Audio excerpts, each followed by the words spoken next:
കുട്ടിക്ക് എന്തെങ്കിലും മാനസിക സംഘർഷത്തിന്റെ പേരിൽ എന്തെങ്കിലും ബുദ്ധിമുട്ടുണ്ടായാൽ അതിന്റെ പൂർണ്ണ ഉത്തരവാദി സ്കൂൾ അധികാരികളായിരിക്കും.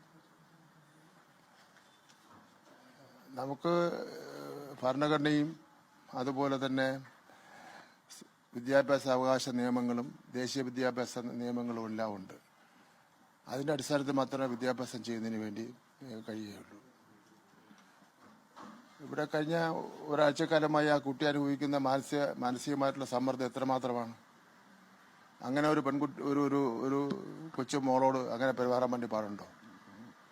ഇതെല്ലാം ചെറിയ തോതിൽ തന്നെ അവിടെ ചർച്ച ചെയ്ത് തീർക്കേണ്ട പ്രശ്നമാണ് വഷളാക്കി കൊണ്ടുപോകുന്നത്. ഒരു കാര്യം ഞാൻ വ്യക്തമാക്കുന്നത്, ഒരു കുട്ടിയുടെ പ്രശ്നമാണെങ്കിലും ആ കുട്ടിക്ക് സംരക്ഷണം കൊടുക്കുക എന്ന നിലപാട് തന്നെയാണ് ഗവൺമെന്റിന്റെ നിലപാടെന്ന് പറയാം. സ്കൂളിന് ഒരു മാന്യമായ പ്രശ്നം പരിഹാരം കാണുന്നതിന് വേണ്ടി ചെയ്യാൻ കഴിയുന്നത് സ്കൂൾ യൂണിഫോമിന് മാറ്റം വരുത്താതെ ഈ ശിരോവസ്ത്രം ധരിക്കണമെന്ന് പറഞ്ഞ കുട്ടിക്ക് പിന്നെ മാനേജ്മെന്റും സ്കൂൾ അധികാരികളും പ്രിൻസിപ്പാളും പിന്നെ രക്ഷകർത്താക്കളും തമ്മിൽ ആലോചിച്ചിട്ട് സെയിം കളറിലുള്ള പിന്നെ ശിരോവസ്ത്രം കൊടുക്കുക.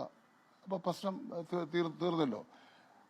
അങ്ങനെയാണ് ചെയ്യാൻ വേണ്ടി കഴിയുന്നത്. ഇവിടെ നമുക്ക് കാണാൻ ഒരു അത്ഭുതകരമായ കാര്യമാണ്.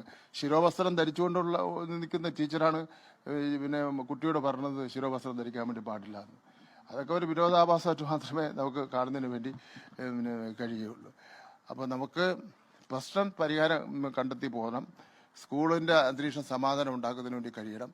വാശിയും വൈരാഗ്യമൊക്കെ നമുക്ക് മാറ്റിവെച്ചിട്ട് കുട്ടിയും കൂടെ സ്കൂളിൽ ഉൾക്കൊണ്ടുകൊണ്ട് പഠിക്കുന്നതിന് വേണ്ടിയുള്ള സംവിധാനം ചെയ്യുകയായിരിക്കും നല്ലത്.